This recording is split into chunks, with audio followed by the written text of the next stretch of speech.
Hello everyone, this is Jotto, and welcome to what my idea is on what I'm going to be doing with the Hearthstone Weekly Shows once I eventually move away from tournament recaps. So what I'm going to be doing is talking about a best of 3 or best of 5 in replay format once it comes out, or just on YouTube. Or I'm going to go over a deck that did well in a tournament, or one of my decks that's been doing quite well in this case, because it was rather sort of makeshift and quick. Also, random comment, I've already recorded this on Twitch, but I discovered that Twitch reset the archive thing, so it's not recorded on Twitch. I did the episode on Twitch, and it's not there, so that's fun. So I'm going to be recording this normally as a video. So for anyone who tuned into the actual live stream, but as a result, I'm going to be doing this entire episode again. So, I'm going to be going over a Paladin cantrip deck that I've been working on for a couple of days now. It's been doing extremely well in ladder actually. So I'm going to be going over 3 games which I have recorded that really show what the deck is designed to do, what it struggles with a little bit, and also some of the more complicated plays that can be done in that order. So without further ado, let's get started with the first game, shall we? So, looking at mulliganing, I'm against a hunter. I could keep the consecrate, but in this case, I want to increase the chances of getting a low drop as much as possible, so I'm just going to mulligan the whole hand. Like, why not? So, this hand is ridiculously slow. As in, ridiculously slow. This is one of the slowest opening hands I can possibly get. And hello, random thing passing across the screen. And I'm against a hunter, which is most likely an aggro deck. So I'm in a weird spot right now, as you can probably imagine. So, from this spot, where can I go? He's going to go for a coin buzzard. So I've got a couple of really sketchy things I could do here. I don't really want to do any of them, to be honest. I could go hero power, or what I'm going to do is the protector. Now the reason I do the protector, blank protector, is because he has 2 options. Arcane Shawl the protector, and play 1-drop beast, which weakens his aggro. Or play 2-drop beast and sacrifice his buzzard. So I have to go for the 2-2, and he has to either weaken his second turn or play 2-drop beast and lose his buzzard, which is fairly significant. Losing your buzzard as an aggro deck by choice is a very big blow to the actual player. So what he's going to end up doing here is going for probably the best 2-drop he could use, which is Scavenging.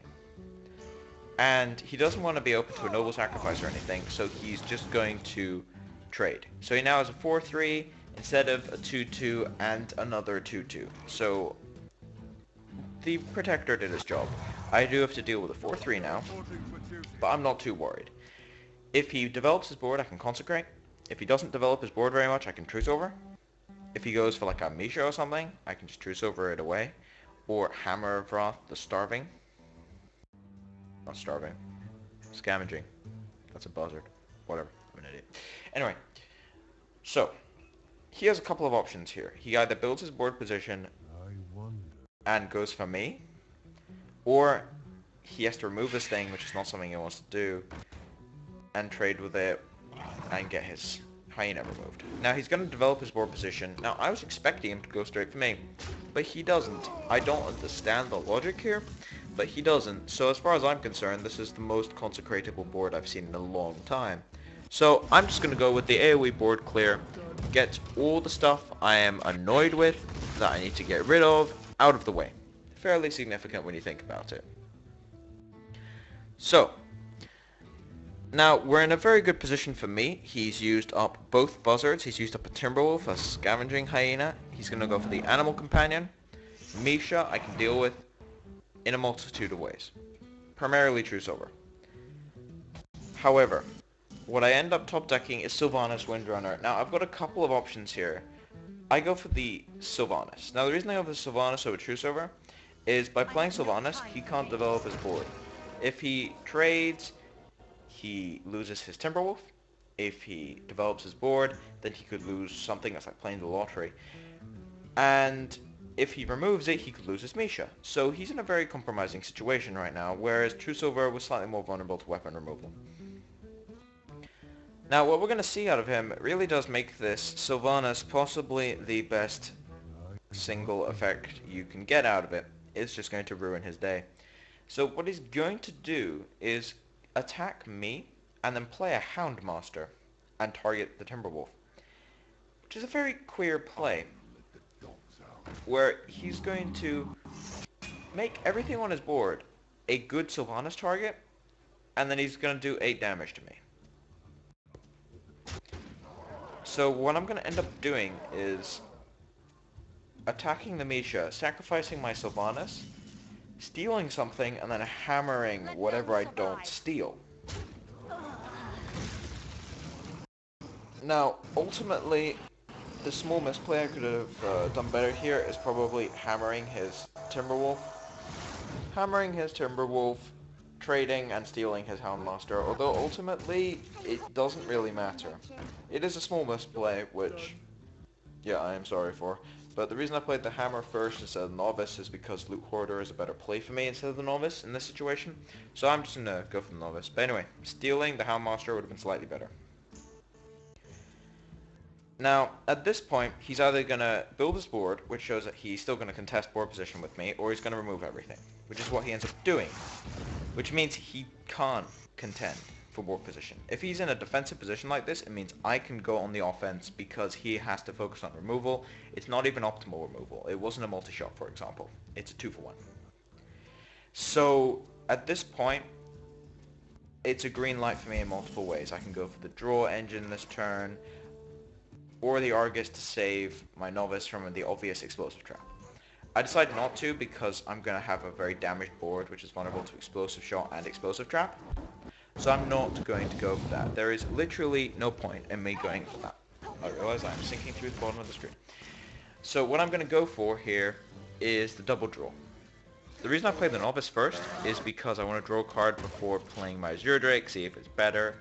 Likelihood is it isn't, but it's a good thing to check.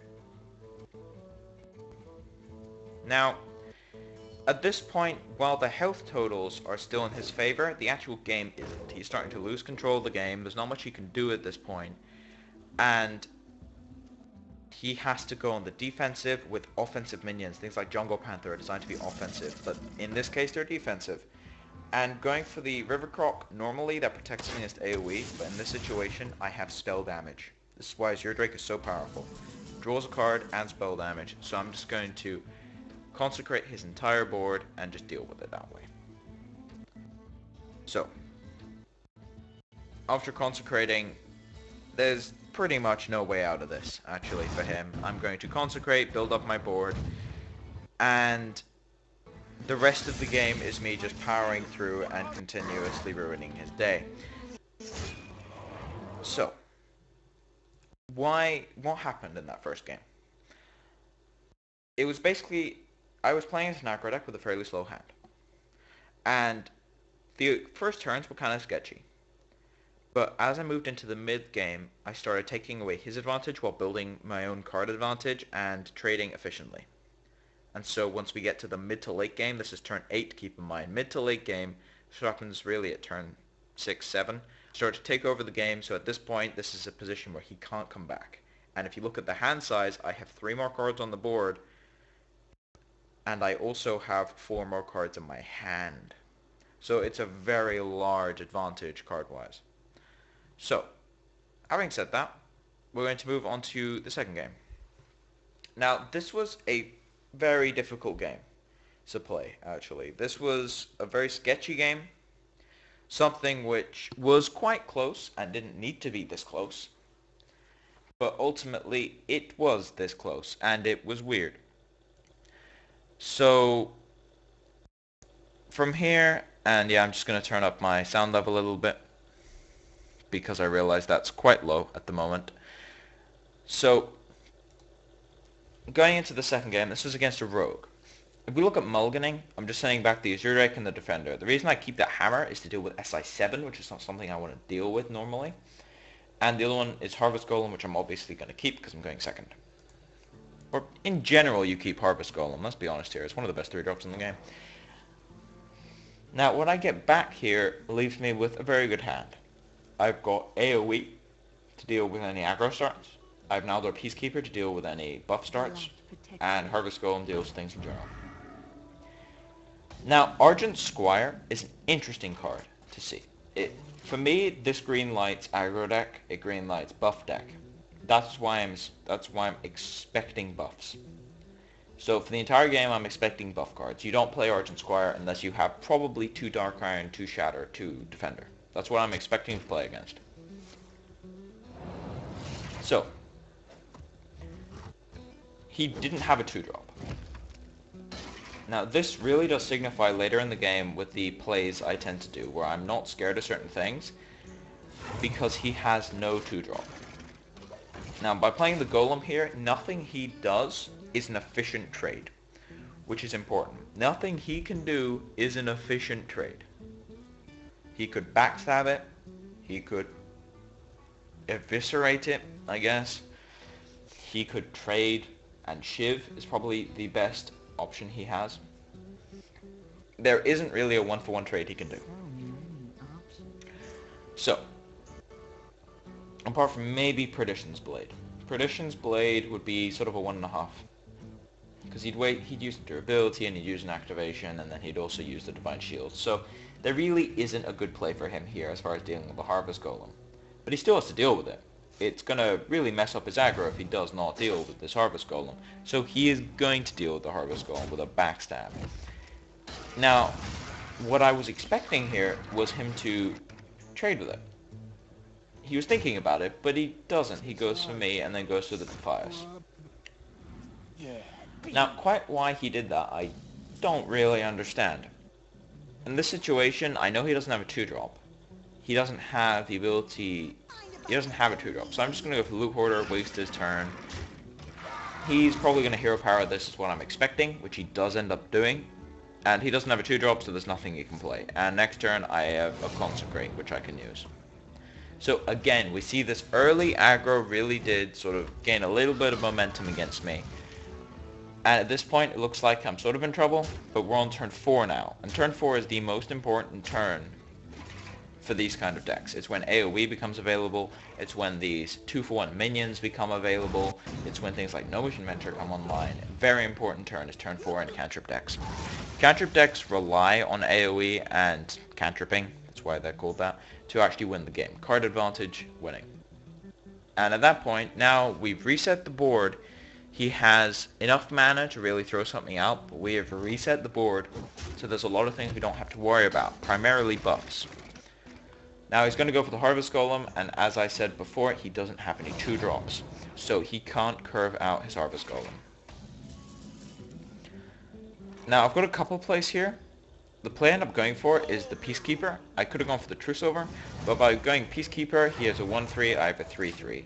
So I'm okay with that sort of trading a Peacekeeper activation for a Harvest Golem effectively, and I also have a second Elder Peacekeeper, which means I can deal with an Argent Commander or something of the liking, or an Azure Drake, or things like that.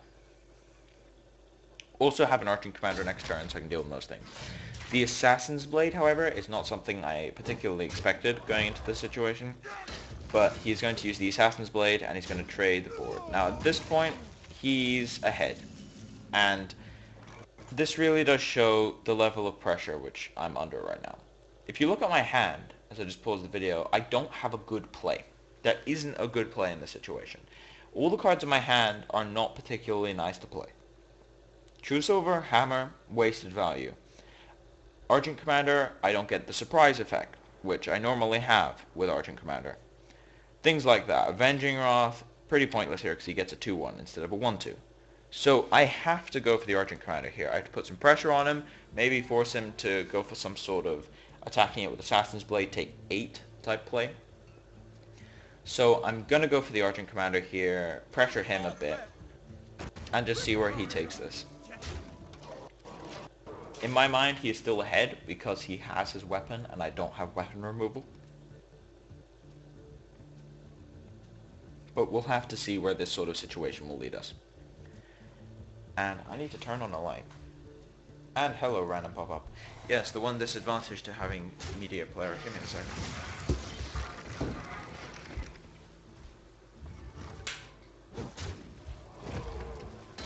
We must cleanse the sun well. So, as we saw, just sacrificing the Divine Shield, the Golem, Blade Flurry. See if I'm supposed to catch up on this. Blade Flurry is something which I was not expecting. I must admit, I was not expecting a Blade Flurry here. I was expecting him to ping the Divine Shield with his Golem and kill it. Which, in my mind, is probably the best play. And looking back on the game, I think it was the best play, is to go for the killing the Archon Commander as opposed to Blade Flurry. But by doing it that way, he wasted 6 damage effectively because of 2 durability. And so it's a bit sketchy. He uses up some of his damage. He doesn't take any damage. But even then, now he doesn't have his very powerful weapon that would have probably won him the game in the end. So, you know, it's amazing. You re-record a video. Well, technically re-recorded. And these same problems happen in the same spot of the video. Well, kind of. So what's happened here is that the video has glitched, which means I have to skip ahead. Yeah, basically until they implement a replay system, I have to be using players like YouTube. So it's a bit sketchy. Let's just put it that way. A little sketchy. Anyway, in this situation, I'm gonna Peacekeeper and Truce over, remove some of the stuff on his board. Now, this is fairly normal, but I make a slight misplay. I should have Peacekeepered the Golem, leaving him with a 1-2 instead of a 1-3. It's a small thing, doesn't actually affect the game in any way, but it means that he can't just buff up his thing and take it out and things like that. Like, he doesn't have the random Shattered Sun Cleric Defender of Argus play that he could do here. So, he's going to go for the Spiteful Smith. Now, the Spiteful Smith leaves me with a very weird thing, where I have to figure out what to do with the Spiteful Smith. I could double hammer, I could Avenging Wrath, but Avenging Wrath is too risky in this situation, and I take a bit of damage I don't want to, especially while being this low. Guardian of Kings I might need later, so what I'm going to have to do here, as you can see I've got a bit of indecision with this play, I have to double hammer the Spiteful and then heal up off the Shattered. That's what I end up going for. Again, second time of the game where I really don't have a good play, and this move does leave me open to Archon Commander, which is the thing I am worried about at the moment.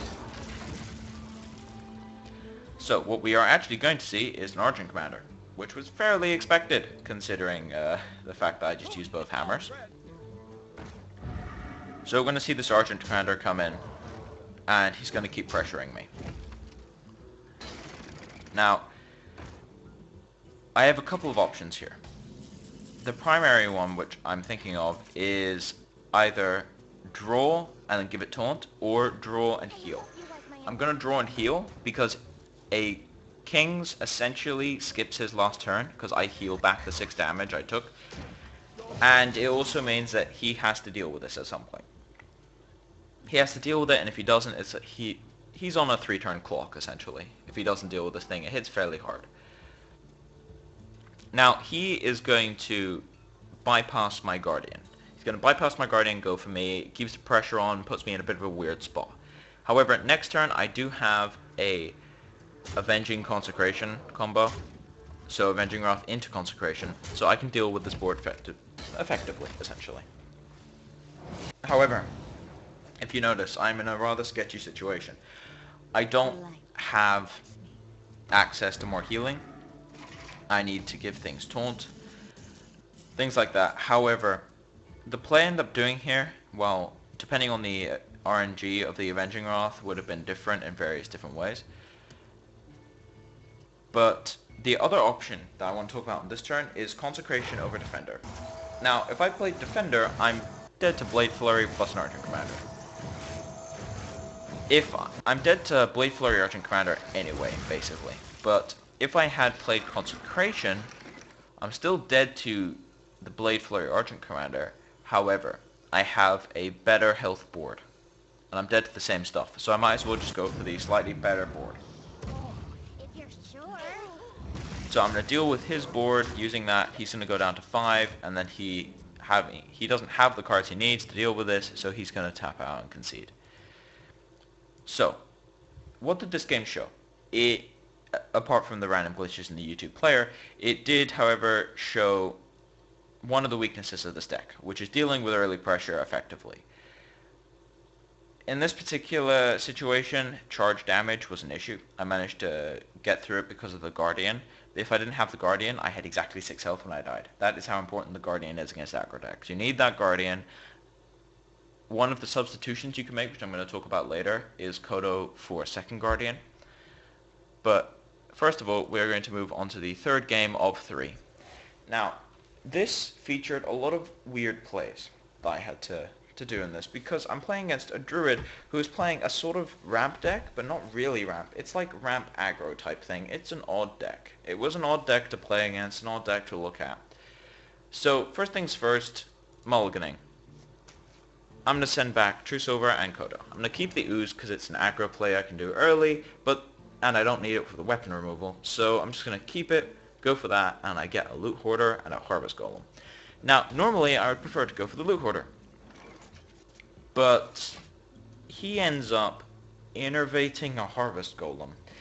So I'm in a bit of a weird spot once he innervates this Harvest Golem, because I can't go Loot Hoarder. If I go Loot Hoarder, he kills it and then attacks. So I need to do something to force him to do something. Something to force him to do. Yeah. Anyway, so I have to go for this Acidic Swamp Ooze and hope he doesn't have removal, because then I can deal with the Harvest Golem. He does have removal. So I'm in a bit of a weird spot right now, where I'm equal on cards, but I'm behind on board. So I have to really hope I can Truesilver this thing down at this point. But what I'm going to end up doing, on this turn at least, is Harvest Goleming. Now, before we move on, I'll just talk about this Harvest Golem. Harvest Golem is very difficult to deal with. You can deal with it in a couple of different ways as a druid, primarily. You can Wrath and then Hero Power on turn 4. Mages can Frostbolt Hero Power on turn 4 as well.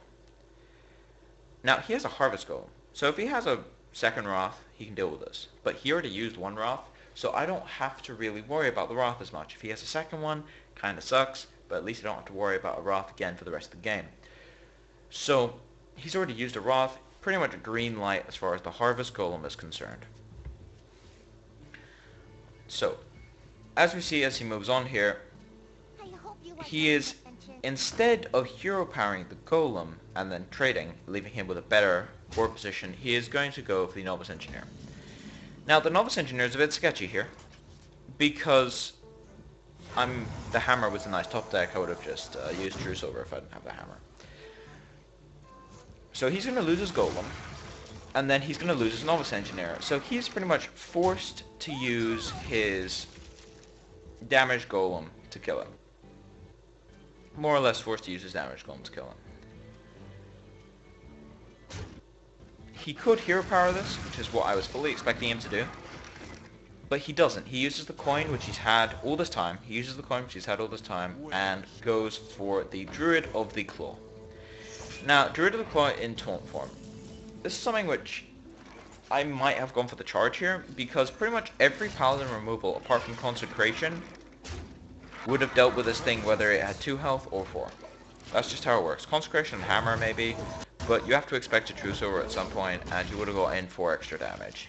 It's a small thing, but 4 extra damage might be the difference between winning and losing. In this situation, it definitely wasn't. But in some situations, it might be. So he's going to develop his board position a bit with this Harvest Golem and Novice Engineer. Now, what I'm thinking of here is I have a couple of plays. I can go Azure Drake, but then I'm open to Argent Commander. I can go Novice Engineer and give it Taunt, but then I'm still open to Argent Commander. I could Owler Peacekeeper, but what I end up doing is going for the Loot Hoarder and protect the Loot Hoarder, because I don't want him just to trade off randomly. I want him to invest some sort of card into dealing with my board position, especially considering 2 of those cards have already drawn a card or will draw a card. So any removal he uses is a 1-for-1 trade, which is something I'm perfectly okay with. So, what do I do with this Truesilver? I am going to essentially I have two options. Save it for a Argent Commander or kill the Golem. I'm going to end up killing the Golem. Mainly because I can Aldor Peacekeeper a Argent. Like, I don't have to worry about an Argent Commander. I can Aldor Peacekeeper it. Which is fairly relevant. I mean, taking 3 damage off an Argent Commander is extremely relevant. Now, what he's going to end up doing here is Starfoling. Now, by Starfoling, he can deal with my board, and then he doesn't have to worry about any of the stuff. He could trade off with his Novice. The sketchy thing about this is that he goes to the hero power. I really don't agree with that play, simply because he is using an extra card to deal with something that draws a card. So, it's a 2-for-1 essentially. So, he's in a really weird spot now. He has 3 cards in his hand, and I have 6.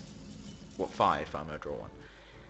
So as far as I'm concerned at this point, it's pretty much a green light for the Guardian. If he goes for an Argent Commander, then sure, I can go for my own, or I can Peacekeeper, Azure Drake, things like that. I've got a couple of options to deal with an Argent Commander, whereas if I went Azure Drake, I really didn't have that many options. Where I could go Guardian, but then he could still have a 4-3. So by doing it this way, it's a more efficient use of my mana, so I get more things on the board. So I'm going to Azure Drake, see what I draw, and most likely, I'm going to Aldor Peacekeeper. I did just wait to see what I would draw, though, of the Azure Drake. So at this point, we're back where we were in the first game. The board's starting to snowball. The board is starting to snowball, and there's not much you can do for it. Now, this game is going to continue. It's going to keep going for quite a long while after this. Again, the Taunt Bear, and he's going to completely destroy this Aldor Peacekeeper. So basically, I'm still ahead in the trading. Now, the Taunt Bear does pose a couple of problems. However, I draw a Defender of Argus. Now, I could have gone for the Argent Commander and Novice Engineer, but I decided to go for the double buff. Now, the reason I go for the double buff is there's not many things he can use that will be a problem for me. I have a very large board. He is very behind now. This is the snowball effect, as we saw in the last couple games. The snowball effect of cantrip decks. I've been removing his stuff every single turn and building up my board position slowly on turns 7 and 8. So, now, he has a couple of options. This was not one I expected. This was the Black Knight. This was something I really didn't expect, actually, was seeing Black Knight come out. But in this situation, it's a very, very powerful drop, and it doesn't die to Argent Commander. However, I have a second Peacekeeper, and I'm going to Peacekeeper this thing because I'm not scared of Ironbark. If you think about it, Ironbark doesn't subject much of a problem. I can Argent Commander, buff up my Argent Commander, and then trade along with a 3-3. It's a 1-for-1 trade with a big minion that uses his entire turn, and I can still build my board position. So I'm not scared of Ironbark, so I'm just gonna get rid of that Black Knight's attack so I don't have to deal with this thing. Now, I was expecting Starfall here, however, he doesn't have it. But the play he does end up going for is a rather queer one, which is Keeper of the Grove. He goes for a Keeper of the Grove and then damages the 4-forward taunt, and then attacks it. Now, the reason that's a sketchy play, when he eventually decides to do it, the reason that's a bit of a sketchy play is it means I can effectively trade with the Keeper without investing any extra cards. I can just effectively trade with the Keeper, and he used health on his 1-5 that he didn't need to. But at this point, it's just, I'm about to hit minion cap, and none of these minions are too vulnerable to AoE, maybe 1 or 2. So as you can see, this game has just snowballed so far out of control, there's not much to actually talk about at this point. So, the actual game ends up with him just conceding in the end. After quite a long game and some burst damage, weirdy stuff at the end. So anyway, what I'm going to go over now is just a couple of things with the actual deck. Now, the deck itself has a couple of, well, a lot of one-offs. The ones I'm going to talk about are Kodo and Sylvanas. Now, Sylvanas is not budget. As you can tell, it's a legendary. It is not a budget card. So if you want replacements of Sylvanas, you could probably go Stormwind Champion, because they have similar sort of effects where your opponent has to go for it and has to kill it and remove it and use hard removal on it. Stormwind Champion has a similar effect. The other thing you can go for is a second Guardian of Kings. As you saw, Guardian of Kings is very powerful and something I am going to try and test out. And the Stampeding Kodo can be replaced with a second Guardian or with an Azure Drake. Currently, Kodo is something which I'm a bit on the fence about, something which you can go either way. You can either go for the Kodo, or you can go for an Azure Drake, and both would be useful. Azure Drake is more consistent, Kodo has more swinging effects. But anyway, as for now, this has been Jotto. If you like the content, please subscribe. If you have any feedback, especially on this video, if you have any feedback for where I want to sort of take the weekly shows, put it in the comment section below. But as for now, this has been Jotto, signing